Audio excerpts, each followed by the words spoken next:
fight. We don't have to kill. Everybody in the whole wide world really just needs to chill. No, we don't have to fuss, no, we don't have to fight.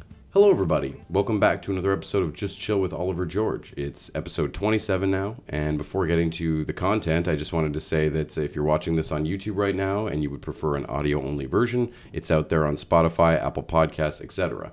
And vice versa, if you're listening to this and you didn't realize there was a visual side to the show, then please come check it out on YouTube.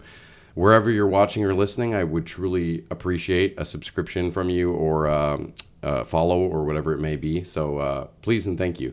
Contact information for the show is justchillpodcasting@gmail.com. Now to the episode. This is another episode that's made me really, really happy that I decided to broaden my approach here and start doing Zoom interviews as opposed to just in-studio stuff. I got the privilege of speaking with Bif Naked, who is a musician I've always respected and always rocked out to her jams. And not only was she super nice and down to earth and just a fascinating person, but she's led an incredible life, and it's left her with an amazing perspective that I'm glad to be able to share this chat we had because it left an impact on me, and I think you'll all really enjoy it. So thanks for tuning in.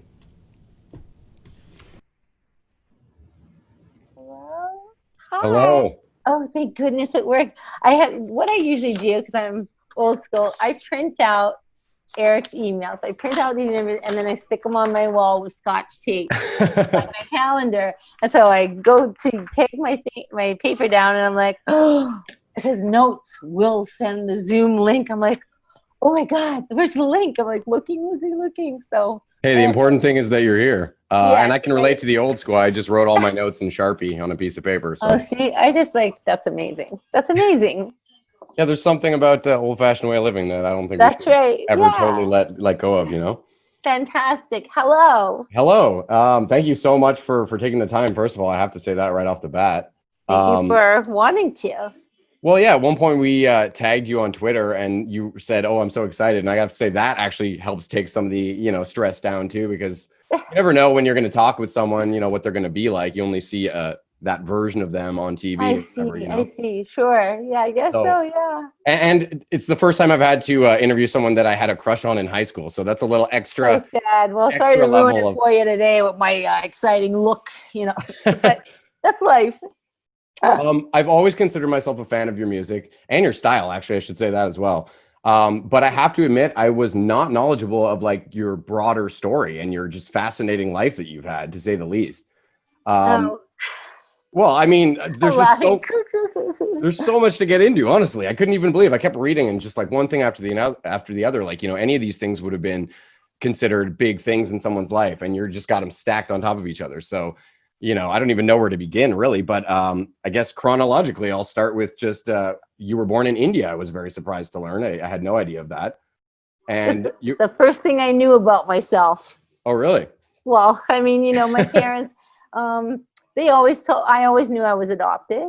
My older sister is Indian, and obviously she always knew she was adopted. My adoptive parents are white.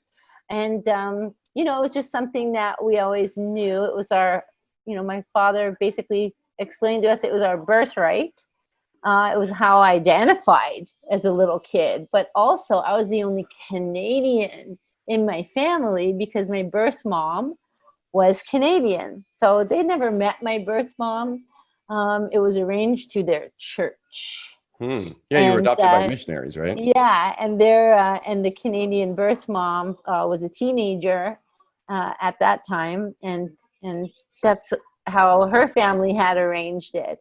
So serendipitous for everyone except my birth mom, I suppose.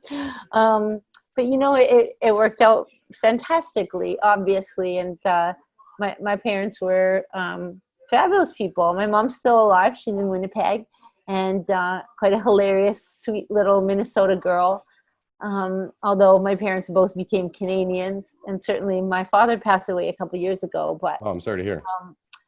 It's okay. He would have been 80, but he just was shy of his 80th birthday when he passed away. He had battled prostate cancer for some time. So he was he was palliative patient for quite a while, and his wife my stepmom was a nurse anyway, so he was able to die at home. But just because my parents were both civil rights activists in the 60s and were so passionate about African American voting rights and the state of the US even back then, I just think now in this year of 2020, with so much going on and there's an uprising and an unrest that I wish my father was alive to see, because I want to talk to him about it. You know, I just know that the conversations that we would have would be, you know, really engaging for me. And I know that he would have a lot to say. So that's the only thing that I wish this year. But yeah, my parents, they were always that way. And so us both being adopted, and then they moved back to America from India. And my parents weren't actually doing missionary work there. My dad was a dentist. Oh, but okay. because the United Church paid their salary to be there, it was you know, through the United Methodist Church. And basically my dad provided dental work for all of the missionaries that were over there. They had their own, there's a bunch of Christian medical colleges that are still in India today that are fantastic learning centers, et cetera, et cetera. But they moved back to America and had my younger sister. And so the five of us moved to Canada when I was about, I don't know, I would say 4. Oh, So, that's pretty young then. because I was always Canadian, I always identified as Canadian. It was fun. It was fun growing up being the only Canuck in my family. Yeah. That's it was super interesting. I mean, I thought you were Canadian through and through as well. So I was very interested to read all of this. I read also, though, that, well, first thing I want to ask you was, did the religious upbringing rub off on you at all? Or because you always struck me as more of like a Buddhist or something. Well, you know what? My dad always encouraged us, and my mom too, really to, you know, explore what we wanted to explore in our lifetimes. I think that there was an element, particularly for my older sister, you know, they always wanted to keep that Indian culture and, you know, some of the philosophies alive for us growing up. We had to watch the movie Gandhi every That's Christmas. a long one, yeah. Oh, yeah, every Christmas. You That's know, like 3 VHS tapes. we were very familiar with a lot of the different teachings, just, you know, whether it was Jainism, Hinduism, Sikhi, you know, Muslim. My dad was a real theologian. Oh, nice. And he loved religion, and he loved reading every book there was to read. That's how religion should be approached, you know? Yes, I mean, I agree. And it sounds like cool your religions. upbringing was quite counter to, you know, a lot of extreme religious families that are the exact opposite, where they're like, no, you're going to believe what we believe. I've always found that kind of strange to when your children have those sponge-like brains to just say, hey, here's what you have to believe. It seems like it's a spiritual journey that should be done somewhat solo, you know? Yeah, for sure. My dad used to accuse me of cherry picking as I got older, because he said, you're not allowed to cherry pick the best things from each religion that you like and make it your own. And I always argued with him and just said, well, you know, all paths kind of lead to God, you know, the way that my mind works and the way I like to envision the world. And even in Christianity, you know, basically, you know, just like, I don't know, just like Krishna or you know, or Muhammad, any prophet, you know, Jesus basically was a living example. Mm-hmm. And so, and, you know, all of the same rules and moral codes kind of apply in every book, you know. Be nice to people, take care of people, take care of the sick and the poor, and, you know, don't lie, don't steal, don't kill people. Yeah, I've always thought the same thing. It always seems like all these different cultures are basically a lot of the time coming to the same conclusion. Yes, absolutely. The funniest thing is they don't seem to realize it, and they seem to focus on the small differences instead and alienate each other because, oh, well, you don't believe this one section or whatever, you know.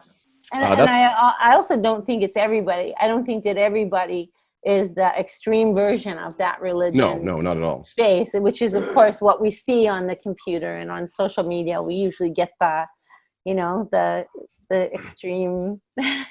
Well, everything's trying to divide us right now on social media. That's for sure. Yeah, it's interesting how we can accidentally curate our algorithm based on what we watch. So, and I find that it's very different for each social medium, actually, like my Twitter feed is very authors. It's a lot of authors and medical Twitter and stuff like that. And right now, because we've moved to Toronto, it's very Toronto based. And then my TikTok is all dogs, all dogs or cats. And then Instagram is just a real mixed bag of things that I find inspirational. And I still find it a bit creepy when you're talking about something and then an ad for it comes up in your feed. Oh, like that's very interesting. Yes. That's weird. And that's new. I have yet to implement a Google Home in my house. It just creeps me out. Yes. Same. My parents love them. My kids love them, but I just can't do it. I'm an anxiety-ridden person with OCD, so it's a lot too easy for me to fixate on what could be going on if I put that in my house, Yeah, it's a bit much. I agree. I don't have that either.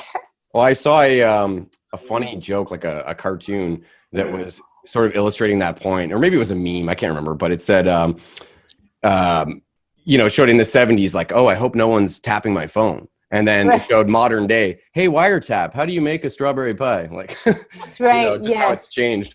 Oh, yeah, absolutely. Sticking with your youth a bit, I wanted to sort of explore, because I heard that you had dealt with a lot of like childhood beatings from girl gangs. Well, bullying in general, I guess. Yeah, I think that, it's pretty funny how it used to be. I mean, and any Gen X person or older will probably say that they were, they had schoolyard fights and stuff like that. And, they got their ass kicked in the schoolyard and stuff like that. And that was a reality. It still is for a lot of people. But now, teachers and parents recognize bullying a little more anyway. Now it's probably worse because they can do it exactly online as well as in school. But back in the day, we just got, our asses kicked. We got pushed into lockers, or we got punched in the back of the head in the bathroom, or whatever. Yeah, or you get a swirly or something. I tell it to you now, and I just think, if I had a kid and this happened to them in school, I would be like so outraged. I would be violently outraged. And I remember at the time, my parents were very disappointed in me for getting my ass kicked, because they just basically said, you need to be a better mediator. You need to be more of a loving person. You need to be, we're going to go to the principal and you should be suspended. And I remember just being like, how dare you betray me, parents? Like, how could you? But the truth is, that was probably the best thing that they could have said to me. I come from a family that they pray for their enemies, and if you can put it like that. And it was like, yes, I do need to be a better mediator. Yes, I do need to find a way to kill them with kindness, to let my heart lead, or whatever the case. And it didn't always work. I was an adolescent, so I was terribly flawed, but I tried, age, and I still try to do that. It's interesting how it has changed, because I remember even when I was in, I want to say grade 9, just starting high school, which would have been like 98 or 99. They were still doing like initiations where the seniors would make the kids push pennies up the asphalt with their nose and stuff like that. And you wouldn't see that nowadays, but that was, not, 20 years ago, a little bit more. So even like Frosh Week, even first week of school for college kids. I mean, every band in Canada will tell you that every September, we all toured playing every Frosh Week at every university, because they had these, keg parties, and they had these, and all the bands were sponsored by cigarette companies, and we all got to play Frosh Week. I don't think they even have them anymore. No, probably not. There's just too much Certainly liability. Not. And these kids were, they were getting alcohol poisoning, and I'm sure there were lots of very untoward behavior or violent behavior. Well, probably sexual assaults and stuff like that. Yeah. It's like, things are different. Things are very different. Strict bullying, though, I've always found just so interesting, because especially as an adult, it's so easy to recognize that bullies are almost always just like people with really messed up insecurity issues and lack of love in their life and stuff like that. And I have found, even as an adult, like I do comedy and musical comedy and stuff. So in the comedy world, guess what? You meet a lot of pushy dickheads, and you can kill them with kindness a lot of the time. I just find if you just keep like being that positive, whatever, it gets annoying at first, but then it wears them down after a while, Yeah, and relentless optimism, I always say, is the key to everything. I want to ask you, because I know there was a time in your very early 20s where, to put it roughly here, shit hit the fan in your life, from what I've been reading, where you were, developing an eating disorder, and it sounds like doing too much drugs and stuff like that. But then it sounds like there was a pretty big transformation not that long later, because you went straight edge and became vegan and got into yoga. So I kind of wanted to know what caused that transformation and what set you in that direction. What was the catalyst sort of for, reinventing yourself, so to speak? And if any of my facts are wrong here, please. Oh yeah, my eating disorder didn't really come into play till I was in my 30s. And also it was unrecognized, like a lot of eating disorder or disordered eatings are. But as far as drugs go, I never really did smoke too much pot or hash or anything like that in high school or junior high. We drank a little bit like every other kid in our school. But I didn't really get into drugs until I moved to British Columbia. The height of the grunge era. Yeah, there's a scene for it there, all of for my sure. peers and all of my musicians and bandmates, a lot of them were doing drugs, and they were using heroin.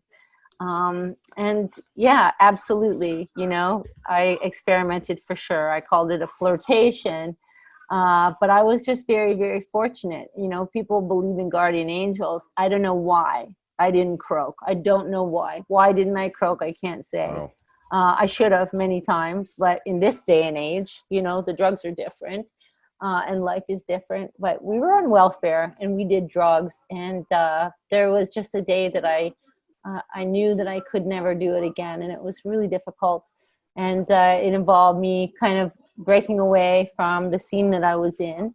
I didn't really choose to go straight edge until I met a couple of straight edge people that were huge mentors for me. They're huge influences on my life. And I always say Gail Greenwood from the band Belly was playing in L7 at the time that I met her. And Chai Pig, may he rest in peace, introduced us. And so, I'd never met anyone who was not in person really, who was a straight edge. And I followed a lot of Hare Krishna punk bands and Shelter and Chrome Eggs and a lot of people that I admired, but I'd never really met or become friends with anyone who had never had a drink or a drug in their life and was still the most cool, athletic, creative human being I'd ever met. So that for me was the catalyst for it. And I know in hindsight, I could not have had the career that I had and still continue to have to this day had I not quit drinking and doing drugs. There was just no time for a girl particularly, and I really identified as being a girl who had a job. It was my responsibility really not to ever let my guard down, in a world full of men and mosh pits and whatnot. And a lot of the girls that I did meet in that scene were very easily seduced, and I did not want to be misinterpreted for a minute. So I knew I couldn't drink alcohol for sure, because I had 1 teaspoon of beer and I'm way too friendly, popular girl in high school. But I just knew I couldn't drink. So that was really something that was already underfoot. Okay. And with drugs, it was easy, because if you don't drink alcohol, or at least for me, my judgment wouldn't be impaired that I would do drugs at the end of the party like everyone else is doing. So that was kind of why that happened. And really it was the best course of action I could have ever taken, to be able to be professional.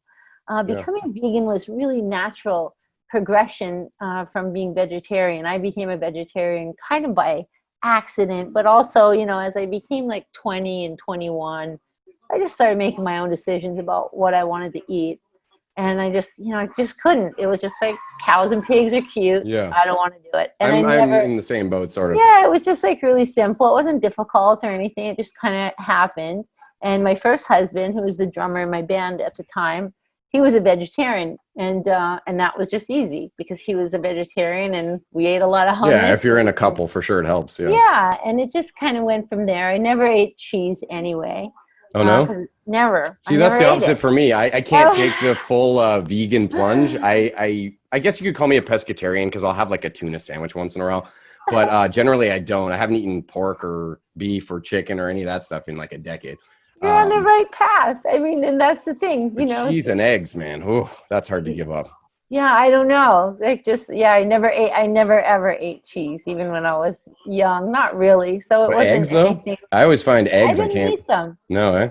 Not really. Like, you know, it wasn't a difficult thing. And I have a lot of friends who are vegetarians who can't give up cheese. And I'm like, you must be wealthy. Yeah. Because, you know, you like all these expensive cheeses and stuff, whatever. I could never do it, and I never did. I've always tried to be that person, you know, who just kind of, I live and let live. And that's, I know a lot of abolitionists, vegans who don't agree with that. And that's cool. But yeah. I just know all kinds of people. Like for me, the way I eat and being a vegan is kind of like part of my religion more than anything. And so I just kind of look at it like that. I'm not going to press my religion on anyone. Yeah. That's you know, exactly. Again, if I'm not be an example, then fantastic. Yeah, again, I'm not vegan, but I feel the same way that like my view towards it is like, I don't kill this animal or I don't want to eat this animal because I didn't create its life. But I feel the same way when I look at a person who maybe decided to eat meat. I say, well, I didn't create that person either. So what gives me jurisdiction over them, you know? So sort of the live and let live mentality. Yeah. Sure. Absolutely. You know, and yeah. And with having a disordered eating, I didn't really know that I had an eating disorder until I was in my 30s and going through chemotherapy. Really, because it was, you know, it was a nurse that brought it up to me. You know, being on chemotherapy, a lot of things happen to your body that are not normal, things you've probably never experienced before. And for me, when I started chemo for breast cancer treatment, I gained 35 pounds in 2 weeks. Oh, geez. You know, and that's hard on your lymphatic system. And it's just hard to do. It's really hard to do. It was uncomfortable. And it never went away. And all I wanted to eat, there's a stage that happens called neutropenia. Basically, your white cells may dip down to like, you know, death, and then they make a comeback. And I found that I was so hungry, starving hungry. My cells were so hungry. All I wanted was yams. Cooked yams, and I ate so many yams. I ate yams. I ate like not what I was expecting. Rice and yams, and I just started like getting super healthy and gaining weight, and I never looked back. And Nice. the more I went on, I realized I think that whenever I was stressed out, I would fast my entire 20s and 30s, and you know, I think that in hindsight, I kind of go, yeah, because it empowered me, or because it made me feel like I could control something. And Yeah, that's something I that fast as well, and I get that. I need to examine that. I need to unpack that, because I think that in hindsight, there was a lot of disordered behaviors. And yeah, I think that, you know, I can't speak for guys, but I know for me as a, you know, cisgendered female, I was very much prone to being, you know, very anxious about my appearance and my weight and stuff like that. And yeah, if I was stressed out, I would just not eat a thing. Because a lot of people are the opposite, the stress eaters, you know, they cram everything Yes, in and their they face. call it comfort eating, or stuff like that. And yeah, I think that we all do that. I think for me at the time, you know, in the 90s, with a lot, and perhaps it's true with a lot of female performers in the 90s. Maybe it's true today too, I can't say. But yeah, there was a real emphasis on being thin.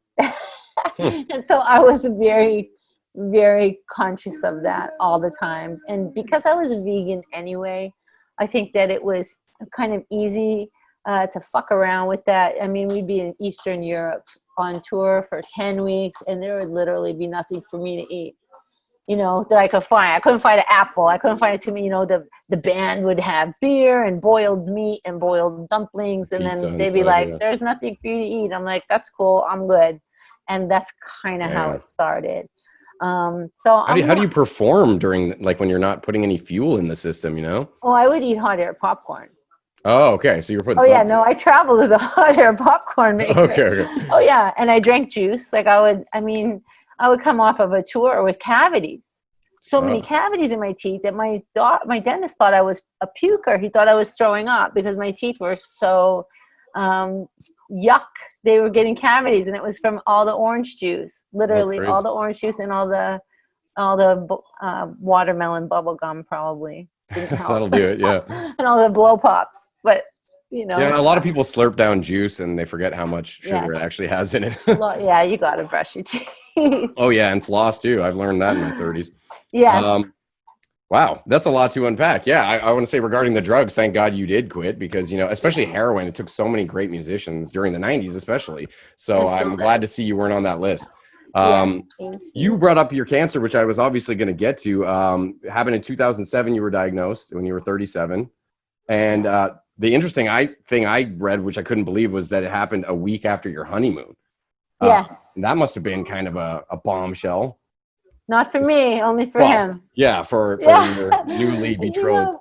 It was very interesting times. I mean, any of us can look back a decade later and know for sure all of the things we would have done differently. And for sure, I'm sure there are a lot of things that I would have done differently. But I used to say breast cancer was the best thing that ever happened to my marriage, because it was the best part about my marriage. And that says it all. I think that, I feel badly about it now, because I think that, in hindsight, I can look back and say, maybe we just weren't really that suited. Maybe we weren't compatible. I was definitely a different person. I was, more immature, more sensitive, all these things. And perhaps the same can be said for him. But definitely having a new relationship, because we didn't know each other that well when we got married. I was engaged 13 times before I married him. So that's 13, I'm a yes person. I'm not a no person. And so as a result, I think that I just think that it was it was doomed from the start. It really was. And I think that breast cancer shows us, any cancer or any health crisis, any trauma situation like that, a car accident or a death in the family, anything like that is a stressor, is going to show us who we are, but it also shows us who everyone else in the room is as well. And I think that human beings are very flawed, flawed, myself included. And I think that we don't know what we're doing most of the time. We have no clue. We're just barreling forward in life. I think that me having breast cancer was the greatest thing that ever happened to me, because it brought me into volunteering. And the whole time I was in chemo, I was a peer-to-peer volunteer for other patients that were in chemo.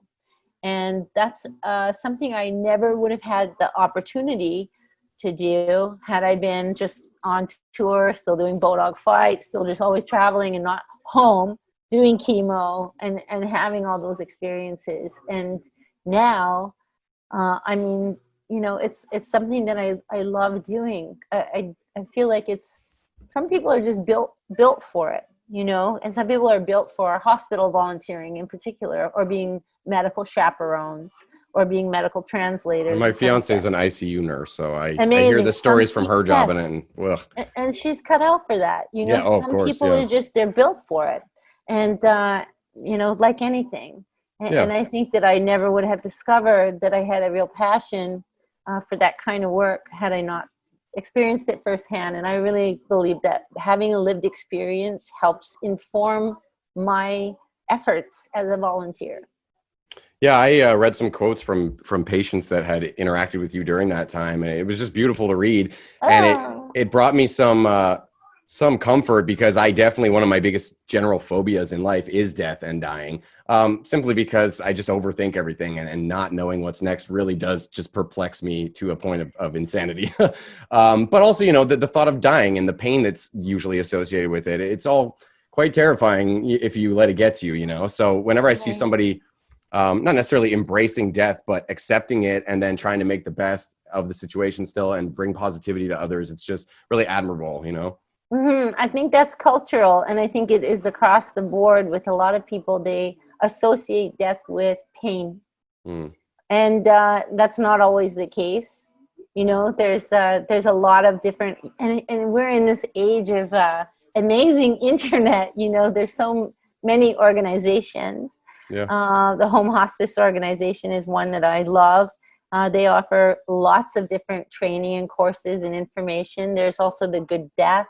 There are death cafes now in every city and community. Well, and in Canada now you can at least choose assisted suicide too, so that's nice. Or at least in Ontario, I don't know if it's the same. And that's a whole other that's a whole other podcast. But yeah, it's really interesting and amazing. I mean, and as we all get older, our parents are all getting older, and the largest part of the population is getting older. So things are definitely changing in that area and in that general, I guess, facet of our life. Our lives have so many different facets, so many phases of our life. Mm-hmm. And I mean, hopefully we will all live to ripe old ages, happy lives, and perfect world, everyone can pass away in their sleep, dreaming and peaceful. That's funny you say that, because I've always thought about doing a joke about that, actually, because they always say, oh, she passed away peacefully in her sleep. Unless you were there, how do you know she didn't wake up at 3 a.m. like, like terrible pain? So I think that's a bit of a misleading thing to say. Who knows? I also think that's a joke that's important to share, because humor helps us cope, and it also informs and helps everyone else in the room. It helps the audience also cope with the same thing that might be unspoken. And comedians are really, they're actually wizards. Comedians are all emotional wizards and that's why they're funny. It gives us an opportunity to laugh at things that do make us uncomfortable or scare us. That's why they're funny. Yeah, and that's why some of them are really dark, but it still works, Yes. Exactly. You have to push that envelope. I have a couple sections of things I wanted to talk to you about. One is all the new stuff coming up that you have coming down the pipeline, which is very exciting. But since you just mentioned stand-up, I want to hit up one of my fun questions, which was that I heard you dabbled in stand-up at one point. I never dabbled in stand-up ever. I always on the internet. I dreamt of being a comedian. When I was in high school, I thought that I could go into stand-up comedy, of course, like a lot of drama kids. I was in drama class, never choir. I never wanted to be a musician ever. Really? What didn't occur to me until I was cast in the school musical, much to the chagrin of all the other students that auditioned, who were actually in choir and could sing. I still can't sing, but as I taught everyone, you don't have to sing to be in a punk rock band. But I think that part of being a performer is being able to hopefully be self-deprecating enough that you laugh at yourself, and be able to bring that humor. Don't take yourself too seriously, Yeah, and I've met a lot of different performers who are singers and stuff who really should have gone into comedy. And comedy is my favorite way to spend an evening. Oh yeah, going to a live comedy show is always a blast. Even if it's not fantastic. The best night, it's still a good night, Yeah, it's really great. Okay, I'm going to keep going with these fun questions. Yes, please. What do you think is the biggest misconception people have about you? I don't know. Social media is so transparent. People can see. My manager stopped following me on Instagram. He said that I was too corny and too zen. I like your posts. They're always so positive. Too zen in the morning. He's like, "Oh, you're killing me," and I laugh. I just do my thing. And when I was a young performer, my managers used to tell me never to talk between songs. Really? Ever. They said you're gonna give it all away. People think you're tough. You're banging your head. You're coming with these songs. Oh, it'll ruin the facade or whatever. And I did ruin it every time. Thank you so much for coming. Oh my God, I love you. And that's who I am. I'm effusive, and most people who see my social media feed and stuff like that, they can see right through me. I am a hugger. I am effusive. I love emojis. Anyone who gets an email from me knows that all I am is emojis. And that's just how it is, and I don't. You're a very positive person. How can we not be? The fact that we wake up every day, right, and have clean drinking water. I mean, period. For real. How can we not be? Yeah, it's so true. That's a great perspective to have. Not everyone has it, unfortunately, but yes. I know you're a huge lover of animals and an animal rights activist, and I wanted to know, other than I know you love your dogs. So let's say not domesticated animals, but is there any wild or exotic animal that you would consider to be your favorite? Oh, yeah, I love all animals, obviously. I think that there's still poaching that goes on to the point of extinction for so many different species. It kills me. And there are so many interesting animals, like hippos. I love hippos. Oh, they're so dangerous. And, well, they are dangerous. But it's cool. They're dangerous for sure, but they're just like, they have like little stray hairs all over. And they're so cute. They're kind of dorky looking, yeah. Yeah, and there's, if you ever want to see a guinea pig that looks like a hippo, they're out there too. It's just like, I love hippos. That's cool. That's a cool choice. I love them, yeah. I like, probably chameleons is my favorite for the same reason. They're just such a weird animal. They can see, 360 and they got those weird hands. Yes. Okay, next fun question is, if you were to put together a musical supergroup, just vocals, guitars, bass, and drums, who would it be? Oh my gosh. I know that's kind of putting you on the spot. I know, boy. I'm like, holy mackerel. A super group. Wow. Yeah, there's a million answers I would have. I would say, oh my God, who would I say? You don't want to leave someone out. Of course, I want to be in it. So I'm like, but I want to be in it. No, living or dead. It could be, not including yourself, obviously, but it could be, someone who's passed. I think that I would love to be, I would love to be in a band with so many people. I think there's so many super groups that can be there. I don't know. I like so many people. Yeah, I know, but I want to answer it because I like so many people. I started thinking of it myself, and I was like, this is pretty tough. On vocals, I had picked James Brown just because I love James Brown. Oh, interesting. That's very interesting. Bass, I was going to have Eric Wilson from Sublime just because very nice. Holds it down. Yes, he does. John Frusciante from the Chili Peppers on guitar, probably. And I don't know, maybe John Densmore from the Doors on drums because he was a jazz drummer first. Wow. But the only thing I don't like about that group is the lack of diversity and no women. So I was kind of I see. Well, see, I thought that I like Mastodon as the band. And then with Skin from Skunkanese as the singer. Oh, so swapping out a frontman. Okay. Or just adding in, yeah. Yeah, or it's like, like also cover bands. I love cover bands. Like, why can't there be like an ABBA cover band with like all metal guys or hardcore guys? I bet there is. Check the internet. You never know. Yeah, yeah, you're right. For sure. Yeah, I love so many bands. I love so many different bands. But I figured it might be a tough question. It is, but it's a good one. Yeah, well, think about it. You can always email it to me. I will, and I'll tweet you. As soon as I start coming up with it, I'll tweet you. For sure. Okay, well, I don't want to forget some of your new stuff you have coming up, so let's get to that. First of all, the newest single, Jim, which I watched, which, first of all, it was awesome because it just reminded me of like the music videos you used to get on Much Music, just good. Really great quality and cool effects, and definitely a breakup song if I've ever seen one, I'm guessing. It seems like it's got that vibe, but people should definitely go check that out if you haven't. It's on YouTube. So when can we expect that album is sort of what I was really wanting to get at. Well, we never had a release date for Champion. What I originally did, we had the first 3 singles mapped out. Jim was the first single, and it doesn't sound like anything else on the record. And that was partly why I wanted to lead with it, because it was so different. But it would be unexpected. It was kind of unexpected the way it was. There were a lot of big swells, and it was very emotional and dark, and the video was mysterious. Yeah, it's a cool track. The next 2 singles we had originally intended for like May and August, or loose, because we get to pick, basically. But there was a lot that was happening, and I just felt like, I didn't feel right taking up that space, like literally, and I still feel that way in many ways.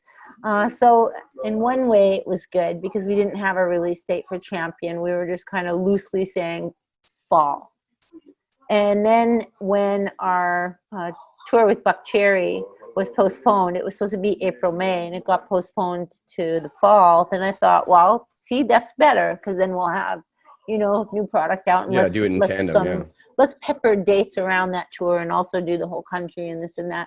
And then, as time went on, things just got like more and more insane. And now it's hard to imagine that there'll ever be mosh pit shows again. Right? Yeah. Although I do think, like Fight Club, there are lots of hardcore and underground shows that have always been going on. New England and other places, they're going on every weekend. It's not so great during the pandemic, though. Of course they are. You Yeah. know, just like the parties are. You know, Yeah. just because we don't know that they're happening doesn't mean they're not. And in fact, they're probably happening more. Just like, you know, just like everything else, just like porn, just like everything else is happening more. Yeah. I don't know. So with Champion, it enabled us to be able to revisit our mixes, which we did last weekend with Doug Fury down in London, and have even, you know, grander ideas for some of this instrumentation and stuff. So it gave us a chance to, I want to re-sing a couple lines here and there. Yeah, put it out when you think it's It gave finished, us, it gave us a chance to tweak it. Nice. So Yeah, maybe by the end fun. of the year, people can hope, though. I hope so, you know, yeah, I hope so. And again, it has to feel right. And it has to feel like I don't want to take up that space. I don't want to take up the bandwidth in a world where we need to just, you know, kind of make room for other voices a lot of the time. And, you know, maybe it's not about, you know, maybe it's just not about my songs right now. Maybe it should be about other things that are bigger. That's noble. You know, not to just be the selfish celebrity and make it all about you. You know, you're recognizing there's bigger things at play. That's very noble. Well, it just doesn't feel like the right timing. We have our first couple shows coming up. We're playing in North Bay for their Pride, which is very exciting. It's going to be the weekend of the 18th, 19th, and 20th of September. Our show is virtual, even though we're going to physically go there. So it'll be streaming on the internet. Cool. We may or may not do an announcement this week for a special streaming performance that's before then. And then, yeah, they're going to do another announcement for our show that we've got coming up at the end of September. Cool. So slowly but surely it is starting to reveal that there are opportunities for us to perform. So that's exciting. Yeah, it must be fun to be getting back to it. It is. You also have a poetry and cartoon book coming up called Razorblade Chewing Gum. I do. It's that I'm very excited to learn more about. Finished for a whole year. So is this like, like something like The Far Side or one of those types of comic strips? Or No, not at all. So what it is Razorblade Chewing Gum is just filthy prose and poetry. It's just a collection of 5 streams of poetry that I had written, and then I pepper it with some cartoons. I have always been a little cartoon journalist, I guess you could say. So I'd probably have, 2,000 cartoons from 30 years of touring. And some of them are garbage, that I wouldn't share with anybody, but some of them seemed like they would be a good fit for, in between some of these poems that are sometimes kind of heavy, sometimes a little too personal. But I never tried to put out a poetry book before. So that's exciting. It was a labor of love for sure. And that's maybe later this year too, or? From your mouth to God's ears. Okay. Nice. I'll keep an eye out for that. Okay. The other thing on the horizon that I was really excited about was the Mona Lisa Healing CBD tinctures.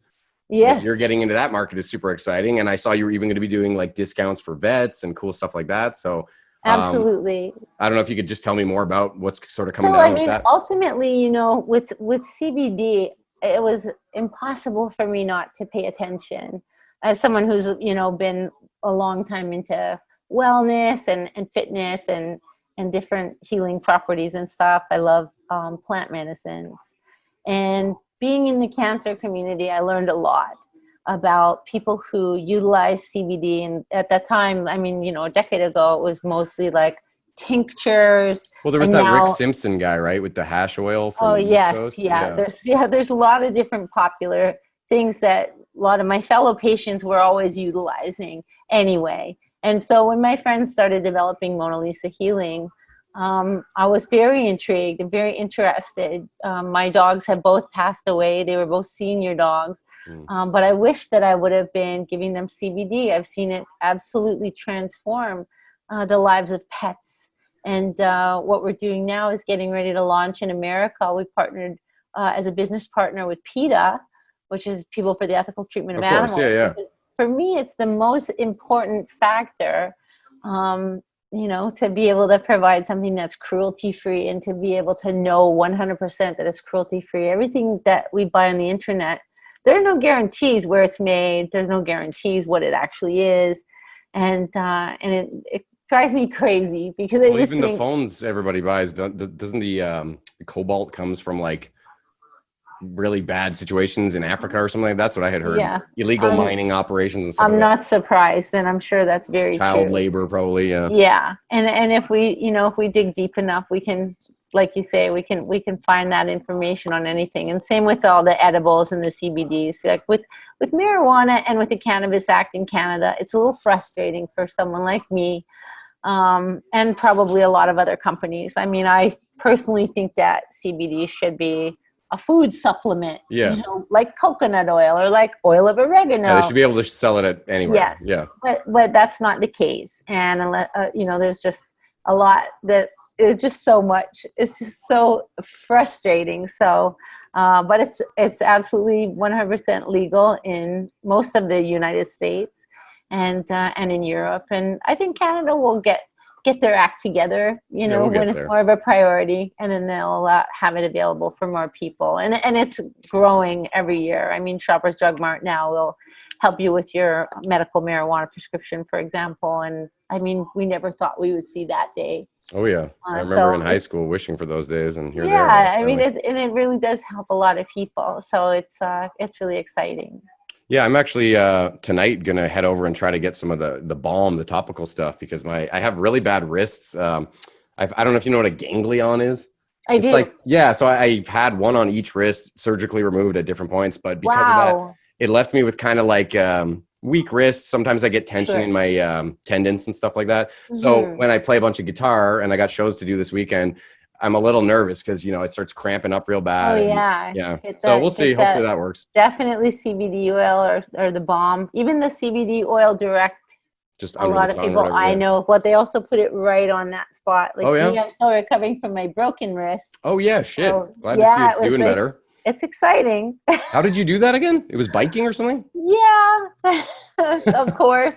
I mean, and it makes me laugh because after I was done with my chemotherapy, I was still, pretty young, and my oncologist said, well, you're probably going to have osteoporosis. And I was like, wow, okay. And I got rid of my snowboard. I donated my skateboard and all my rollerblades and all, this stuff. And then we moved to Toronto and, of course, got really involved and into BMXing. It never occurred to me, of course, that I could ever get hurt.